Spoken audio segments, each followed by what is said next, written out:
ஒரு chicken பெரட்டல் recipe தான் பார்க்க போகிறோம். வாரத்தில் 2-3 நாளாவது நான்வெஜ் இல்லைன்னா என் குடும்பத்துக்கு சோறு உள்ள இறங்காது. இந்த காளானை என் பிள்ளை ஸ்கூல் விட்டு வரும்போதே அம்மா பாரு காளான் பறிச்சுட்டு வந்துட்டேன் அப்படின்னு கொண்டு வந்துச்சு. இது நல்ல காளானா பேய் காளான்னு தெரில பாப்பா, செய்யக்கூடாது நம்ம.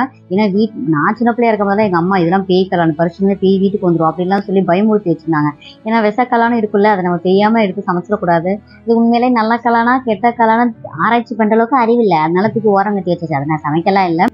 அப்புறம் அப்படியே சிக்கன் செய்ய ஆரம்பிச்சாச்சு.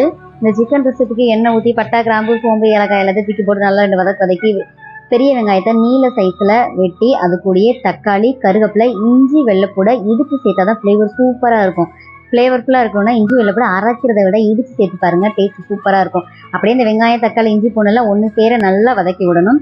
நான் கறியை கொஞ்சம் உப்பு மஞ்சள் மட்டும் போட்டு ஒரு 1/2 வேக்காடு தனியாக வேக போட்டு வச்சுருக்கேன். அந்த கறியை மட்டும் லைட்டாக போட்டு இந்த மசாலாவோடு சேர்த்து வேக வச்சுக்கலாம். 1/2 வேக்காடு மட்டும் தனியாக வெந்தால் போதும்.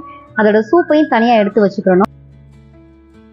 அப்புறம் இந்த ரெசிபிக்கு கசகசன்னு நிறைய கரம் மசாலா தூள்கள்லாம் நிறைய போடணும்னு அவசியமே இல்லை. கொஞ்சமாக மசாலா மட்டும் சேர்த்து தேவையான காரம் மட்டும் சேர்த்துக்கிட்டா போதும். மஞ்சத்தூள் மல்லித்தூள் மிளகாய்த்தூள் இது சேர்த்துட்டு இது எல்லாமே ஒரு ஸ்பூன் தான் இருக்கும். நான் கணக்கெல்லாம் பார்க்கல, கண்மதிப்பில் போட்டுதான் எவ்வளோ குவான்டிட்டி நம்ம சிக்கன் எடுத்து வச்சுக்கோமோ அதுக்கேற்ற மாதிரி காரம் மசாலா சேர்த்துக்கலாம். அப்புறம் எல்லாம் கலந்து அரைச்சி வச்சிருப்போல வீட்டில் குழம்பு மசாலா தூள் அதில் ஒரு 2 ஸ்பூன் சேர்த்துக்கணும். ஏன்னா அதுதான் ஃப்ளேவர் கொடுக்கும்.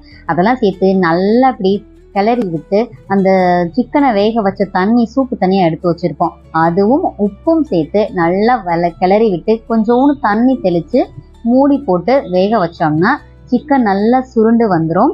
இந்த சிக்கன் கிரேவி டைப்புக்கு வந்த உடனே இன்னும் கொஞ்சம் வத்த விட்டா நம்மளுக்கு எவ்வளோ தண்ணி அளவு தேவையோ அதுக்கேற்ற மாதிரி வத்த விட்டோம்னா சிக்கன் ரெடி ஆயிரும். நான் பெரட்டல் மாதிரி வைக்கிறதுனால தண்ணி அளவு நல்லா சுண்ட வச்சுட்டேன். அது கூட ரசமும் வச்சாச்சு. ஏன்னா எங்கள் வீட்டு சைடு நல்லா மேக மூட்டத்துடன் காணப்படுது மழை வர்ற மாதிரி.